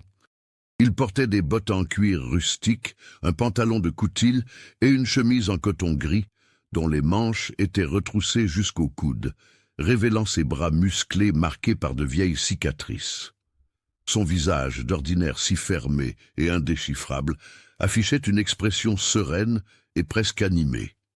Il sauta de la charrette avec l'agilité de celui qui a passé des années à bondir entre les cordages des navires en mouvement, prit le panier des mains de l'institutrice et l'aida à monter sur le banc de bois à ses côtés. Le contact de ses mains rugueuses sur les siennes ne dura qu'un instant, mais il fut suffisant pour envoyer une décharge électrique silencieuse et familière à travers le corps de Céline. Le marin fit claquer les rênes, et la charrette commença à gravir lentement le chemin de terre sinueux qui menait aux propriétés rurales du nord de l'île. Le trajet dura près de 2 heures. Le silence entre eux n'était plus rempli de gêne ou par l'ombre du passé, mais par une attente vibrante, presque palpable. La route étroite était bordée d'arbres immenses qui filtraient la lumière du soleil matinal, dessinant des reflets dorés sur le sol de terre. Lorsqu'ils atteignirent enfin le sommet de la colline, la vue de la propriété s'ouvrit devant eux. La maison principale, avec ses planches vieillies et son toit troué, semblait encore plus triste et désolée sous la lumière crue du jour que lors de l'après-midi nuageux où Céline l'avait vue pour la première fois. Les hautes herbes avaient envahi tout le jardin. Les plantes grimpantes étouffaient les colonnes du porche et une fenêtre brisée au premier étage battait rythmiquement avec la brise, émettant un grincement fantomatique d'abandon. Luc Vasseur, cependant, n'y voyait pas un problème insurmontable. Les yeux du marin, habitués à jauger la résistance des mâts sous de violentes tempêtes, parcoururent l'ensemble de la structure de la maison avec une précision chirurgicale. Il ne poussa pas de soupir de découragement. Au lieu de cela, il attacha les chevaux à un arbre touffu près de la source, retroussa un peu plus les manches de sa chemise et déclara d'une voix forte, avec la confiance de celui qui sait exactement ce qu'il fait, que les fondations de la maison étaient faites de chênes massifs authentiques et qu'elles étaient parfaitement intactes. Il lui expliqua que le reste n'était que superficiel, du bois pourri en surface qui pouvait être remplacé, et des tuiles détachées qui devaient être remises en place. Céline sourit, sentant sa propre angoisse s'évaporer face à l'assurance inébranlable de cet homme formidable. Elle dévissa le bouchon de la bouteille thermos, servit 2 tasses de café chaud et fort, et lui en tendit une. Ils trinquèrent silencieusement en l'air, scellant un pacte muet de reconstruction et de partenariat, et le travail brut et épuisant commença. Les 3 premières semaines furent marquées par un effort physique colossal. Luc commençait à travailler à l'aube et ne s'arrêtait que lorsque l'obscurité de la nuit rendait impossible de voir les clous. Il monta sur le toit en pente et, avec l'agilité d'un acrobate de la mer, retira toutes les ardoises cassées et les lattes de bois pourries par l'humidité des années. Le bruit des coups de marteau résonnait sur les collines du nord de Belle-Île comme les battements d'un cœur qui se remettait à palpiter. Céline ne resta pas les bras croisés à l'observer. Elle prit en charge le nettoyage de fond en comble de l'intérieur de la maison. Avec un balai de paille, des seaux d'eau tiède mélangés à du savon noir et une détermination de fer, elle balaya des années de poussière accumulée, épousseta les innombrables toiles d'araignée qui pendaient du haut plafond et frotta le parquet à larges lattes jusqu'à ce que la couleur riche et originelle du bois réapparaisse sous la crasse. L'institutrice, qui n'avait autrefois que des mains douces habituées à tenir la craie et des stylos-plumes en argent, affichait désormais des callosités dans les paumes et de la saleté sous les ongles. Elle s'en moquait éperdument. Pour la première fois depuis bien longtemps, la fatigue qu'elle ressentait à la fin de la journée n'était pas le fruit de l'anxiété ou de la peur du lendemain, mais la satisfaction silencieuse et profonde de bâtir quelque chose qui lui appartenait entièrement. La cohabitation quotidienne et le travail acharné forgèrent entre eux une intimité naturelle et sans barrière. Il n'avait plus besoin de combler le silence par des conversations formelles. Il suffisait d'un regard pour que Céline sache que Luc avait besoin de la grande scie, ou pour qu'il comprenne qu'elle avait besoin d'une pause et d'un verre d'eau fraîche de la source. En fin d'après-midi, lorsque la lumière dorée et orangée du couchant inondait la vallée verdoyante, ils s'asseyaient côte à côte sur les marches du porche fraîchement réparé. L'odeur de la sciure fraîche se mêlait au parfum de l'herbe coupée. Luc, le visage et les bras maculés de terre et de sueur, allumait sa vieille pipe, et Céline lui lisait à haute voix des extraits de son petit recueil de poésie, ce même livre qu'elle avait sauvé du naufrage du Vapeur des semaines auparavant. Lors de ces pauses paisibles, les instants de flirt indirect et léger se multipliaient, réchauffant le cœur. Lorsqu'elle lisait un passage sur les jardins qui refleurissent après un hiver rigoureux, elle baissait le livre et lui souriait, ses yeux bruns brillant d'une signification qui allait bien au-delà des mots couchés sur la page. Luc lui rendait un regard profond et un de ces rares demi-sourires qui transformaient complètement son visage dur, et leurs épaules se frôlaient légèrement, aucun d'eux ne faisant le moindre effort pour s'écarter. La paix et les avancées de ces 3 semaines ne passèrent cependant pas inaperçues aux yeux de celui qui rôdait encore en ville en quête de vengeance et de profit facile. Le silence de son ex-fiancé, Damien de Fontenay, avait été un silence fin et stratégique. L'avocat n'était pas rentré à Paris après l'humiliation publique subie dans le bureau du notaire en chef. Il avait continué à séjourner dans un hôtel luxueux du centre de Le Palais, utilisant ses relations douteuses et son argent pour enquêter sur la vie de ce marin rustre qui s'était mis en travers de ses plans, cherchant la moindre faille administrative, le moindre mensonge, la moindre raison de faire tomber Luc et de déloger Céline de cette terre fraîchement conquise. La menace se matérialisa lors d'une fin d'après-midi étouffante et oppressante de mardi. Le ciel était couvert de nuages épais, annonçant la pluie. Luc était dans la cour arrière de la grande maison, en train d'installer de lourdes charnières en fer sur une nouvelle porte en bois qui donnerait accès à la cuisine extérieure, tandis que Céline nettoyait les vitres fraîchement posées des fenêtres du salon. Le bruit de chevaux approchant au galop attira leur attention à tous les deux. 3 hommes à cheval s'arrêtèrent brusquement devant la clôture de la propriété, soulevant un nuage de poussière sèche. Au milieu d'eux, montant un grand cheval bai, se trouvait Damien, vêtu d'un pardessus impeccable et arborant une expression de triomphe arrogant. À ses côtés se tenaient deux hommes en uniforme arborant les insignes des douanes maritimes locales. Céline sortit de la maison précipitamment, s'essuyant les mains sur un torchon humide, le cœur battant à tout rompre contre ses côtes. Luc apparut juste derrière elle, tenant un lourd marteau dans sa main droite, ses larges épaules tendues et sa posture passant instantanément à un état d'alerte dangereux. L'avocat descendit de cheval avec une élégance exagérée, ajusta les manches de son pardessus et se dirigea vers la clôture en bois, ignorant délibérément la présence du marin pour s'adresser uniquement à l'institutrice. Avec un sourire venimeux dessiné sur ses lèvres fines, il annonça d'une voix forte et volontairement théâtrale, pour que les douaniers l'entendent bien, qu'il regrettait de devoir interrompre leurs travaux manuels, mais qu'il avait découvert de très graves irrégularités concernant l'embarcation de M. Vasseur et le paiement des frais de notaire. Damien tira une enveloppe Kraft de la poche intérieure de sa redingote et l'agita en l'air comme un trophée de guerre. Il affirma, d'une voix chargée d'un faux moralisme, que l'argent utilisé par Luc pour payer les frais de l'étude le jour du transfert des terres n'avait pas d'origine prouvée dans les registres de transport maritime. Il accusa le marin, de manière directe et scandaleuse, de se livrer à la contrebande de marchandises sur la côte, alléguant que l'argent provenait d'activités illicites et que, par conséquent, le paiement effectué auprès de maître Célestin Roux pourrait être invalidé pour fraude, entraînant le gel des avoirs par les douanes. L'avocat acheva son monologue en distillant son ultime venin, disant à Céline que l'homme qu'elle prenait pour son sauveur n'était rien d'autre qu'un criminel des mers sur le point de perdre son bateau et sa liberté, et que ses terres retourneraient bientôt sous le contrôle de l'État jusqu'à ce que tout soit éclairci devant les tribunaux.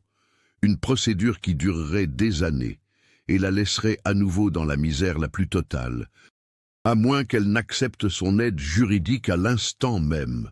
L'accusation fit l'effet d'une bombe explosant dans la cour silencieuse. Céline regarda Luc paniqué, mais le visage du marin ne trahissait ni peur, ni terreur, ni culpabilité. Son expression était celle d'une indignation pure et glaciale. Il n'essaya pas de se justifier auprès de l'avocat, ni de supplier l'institutrice de le croire. Il serra simplement le manche du marteau plus fort et fixa son regard sur les hommes en uniforme. Luc connaissait les rouages corrompus de ce port et savait que l'argent pouvait acheter des accusations et fabriquer des preuves avec une facilité effrayante. La menace n'était pas vaine, l'avocat avait dépensé ce qu'il fallait pour falsifier une dénonciation officielle qui paralyserait la vie du marin et bloquerait l'acte de propriété pour une durée indéterminée. La bureaucratie était la seule arme que l'homme engoncé dans son costume savait manier avec une létalité absolue. Avant que l'un des douaniers ne puisse sortir un mandat officiel et procéder à l'arrestation pour suspicion de fraude douanière, le bruit d'une 4e calèche grimpant la colline interrompit cette scène grotesque. C'était un simple fiacre de place, tiré par un cheval fatigué, dont descendit avec une certaine difficulté maître Célestin Roux. Le notaire en chef de la ville avait son costume de travers, le visage rouge de sueur et ses lunettes en demi-lune manquaient de tomber de son nez. Il portait une serviette en cuir bourrée de lourds dossiers contre sa poitrine et respirait de façon saccadée à cause de la précipitation de cette montée. Célestin marcha rapidement vers le groupe qui se tenait près de la clôture. Il ignora la salutation pompeuse de Damien, ouvrit sa serviette en cuir sur la croupe de son cheval épuisé et en sortit une épaisse liasse de papier à en-tête portant les sceaux originaux de la marine marchande et du ministère des Finances. D'une voix chevrotante de fatigue, mais dotée d'une autorité incontestable, le notaire ordonna aux douaniers de reculer immédiatement et de ranger leur mandat falsifié, car il détenait des preuves documentaires incontestables du contraire. Le vieux notaire ne supportait pas la lâcheté et, au fil de ses décennies de service public, il avait appris à flairer les magouilles bureaucratiques à des kilomètres à la ronde. Lorsque Damien de Fontenay avait commencé à rôder autour de son étude en posant des questions douteuses sur la provenance de l'argent versé par Luc, Célestin avait activé ses propres contacts dans les registres navals de Lorient et de Brest pour faire éclater la vérité par ses propres moyens. Célestin lut à haute voix, avec la clarté de celui qui prononce une sentence irréfutable, les registres officiels accumulés pendant près de 10 ans. Les documents n'attestaient pas seulement que Luc Vasseur était un marin honnête et exemplaire dans le transport côtier, mais ils révélaient également un fait que le Breton lui-même n'avait jamais confié à personne. Les sommes importantes conservées dans le coffre du Côtre ne provenaient nullement de la contrebande, bien au contraire. Une partie de cet argent était l'indemnisation intégrale, légale et dûment taxée que l'assurance maritime lui avait versée après le naufrage de son ancien bateau en 1905. Le reste de l'argent accumulé au fil des ans, celui dont il avait dit qu'il ne faisait que prendre la poussière au fond de son bateau, était le fruit de son refus méthodique et continu de toucher au pécule de l'assurance. Il ne vivait qu'avec le strict minimum tiré du transport de petites cargaisons, se punissant silencieusement de n'avoir pas pu sauver ces 2 hommes lors de cette nuit de tempête. Le paiement effectué à l'étude était légal, parfaitement traçable, propre et incontestable devant n'importe quel tribunal du pays. La révélation fut accueillie par un silence sidéré de la part de toutes les personnes présentes. Le visage de Damien de Fontenay perdit toute sa couleur arrogante, se transformant en un masque de choc profond et de défaite humiliante. L'avocat comprit, au moment où les douaniers à ses côtés baissèrent la tête par respect pour les sots officiels du notaire en chef, qu'il n'avait plus aucune carte à jouer.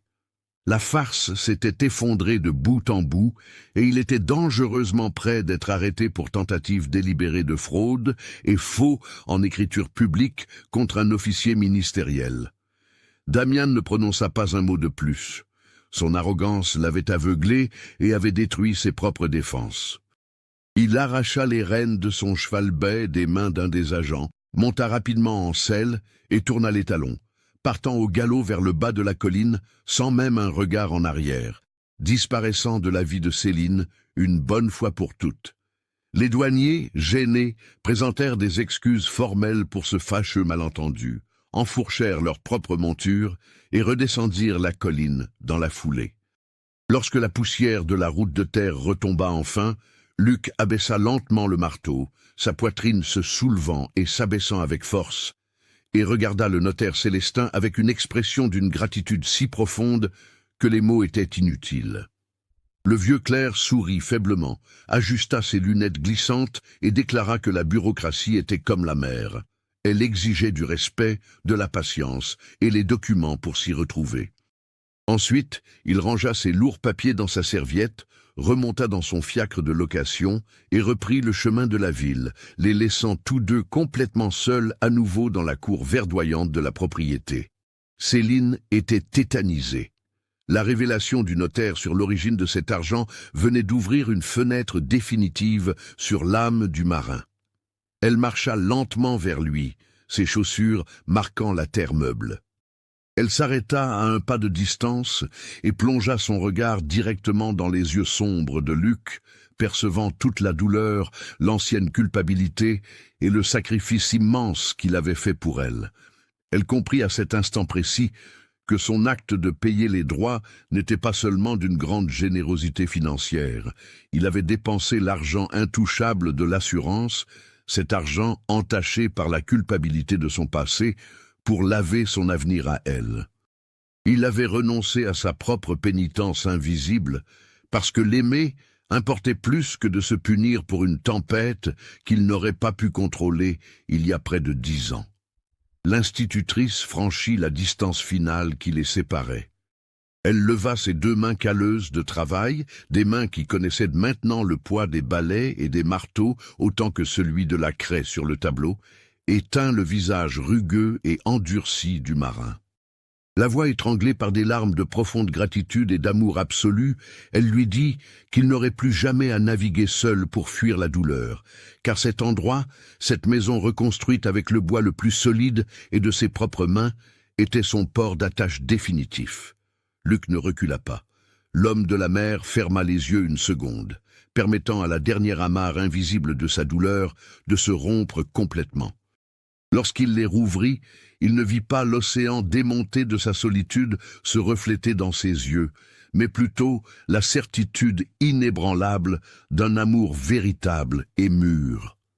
Il l'enlaça par la taille dans une étreinte protectrice et puissante, et sans prononcer un seul mot, l'embrassa à l'ombre du porche qu'ils avaient bâti ensemble, un baiser de rencontres improbables, de nouveaux départs inespérés, scellant une promesse silencieuse que ni les tempêtes ni le temps ne seraient capables de détruire. Cet instant scella non seulement une passion née d'un sauvetage, mais une union bâtie sur le bois et le respect profond. Le temps, dans sa marche implacable, n'effaça pas les marques de ces deux êtres, mais leur apprit à s'en servir comme force motrice d'une vie totalement nouvelle. Et pour que nous puissions saisir l'ampleur de cette transformation, les eaux calmes de cette histoire nous emmènent faire un bond dans l'avenir. 8 ans après le départ lâche de Damien, le calendrier affiche décembre 1920. La maison des collines ne présente plus aucune trace de l'abandon du passé et déborde aujourd'hui de vie. Le bois pourri d'autrefois a été remplacé par des murs de pierre blanchis à la chaux, d'un blanc pur, qui contraste de manière éblouissante avec le vert éclatant des bougainvillées violettes grimpantes. Une nouvelle clôture en bois rustique et poncé entoure un vaste et productif verger, regorgeant de citronniers, d'orangers et de cognaciers parfumés. Sur le porche spacieux aux lattes cirées trône une immense table en chêne massif, entourée de chaises confortables, et un chien au pelage noir se repose paresseusement sous l'ombre douce de l'auvent, remuant la queue de temps à autre. Sur le côté de la vaste pelouse, près de la source cristalline, s'est dressée une salle aérée et fraîchement peinte, qui fleure non seulement les fleurs des champs, mais aussi la craie, la cire et le papier vierge. C'est l'école rurale que Céline rêvait de construire. Elle n'est plus l'institutrice ruinée qui a failli périr dans les eaux marines et n'a plus à servir de lointains héritiers. Elle est la fondatrice de sa propre salle de classe, enseignant la lecture, les mathématiques et les charmes des contes classiques à des dizaines de fils et filles des agriculteurs des fermes voisines et des alentours. Une brillante réalisation d'indépendance, de générosité et d'amour de l'enseignement. La porte d'entrée de la maison peinte s'ouvrit et sous le chaud soleil du matin apparut Luc. Les années avaient subtilement argenté quelques fils des cheveux sombres de sa barbe, mais la posture de l'ancien marin restait imposante et incroyablement droite, ses lourdes mains étant désormais habituées non plus à manier les barres capricieuses dans les sombres tempêtes, mais bien au maniement constant et patient des houes et des faux, prenant soin des récoltes de blé et de légumes. L'homme bourru, qui n'avait autrefois d'autre destin que de fuir, portait maintenant des vêtements de travail propres, un chapeau de paille tressé, et arborait un visage illuminé qui avait depuis longtemps chassé ses peurs. Son silence avait laissé place à des rires faciles et des plaisanteries occasionnelles avec ses amis de la région. Il n'avait pas totalement abandonné la mer, gardant son vieux côtre réparé et précieusement abrité sur les rives de la baie pour chaque fois qu'il souhaitait se remémorer leur voyage. Mais il ne fuyait plus sur ces vagues furieuses. Céline s'avança sur le porche à ses côtés, portant une carafe remplie de jus fraîchement pressé et 2 gobelets en métal. Sa robe simple voleta légèrement avec la brise salée, les barrettes en nacre qui ornaient ses cheveux, encadrant le visage calme et serein de celle qui avait triomphé du pire des destins. Luc posa avec douceur son bras calleux sur les petites épaules de sa femme. Ils échangèrent un sourire complice d'une immense tendresse, de ces regards tranquilles et assurés de 2 personnes qui ont affronté courageusement l'océan déchaîné. L'ambition sans scrupules, et les deuils les plus sombres et douloureux de leur propre passé, et qui ont refusé de sombrer dans les chagrins de l'incertitude, émergeant victorieux dans la conquête de ce nouveau départ, bénis qu'ils avaient décidé de vivre ensemble, singulièrement et pleinement fortifiés pour l'éternité. Un amour qui était devenu leur plus solide continent.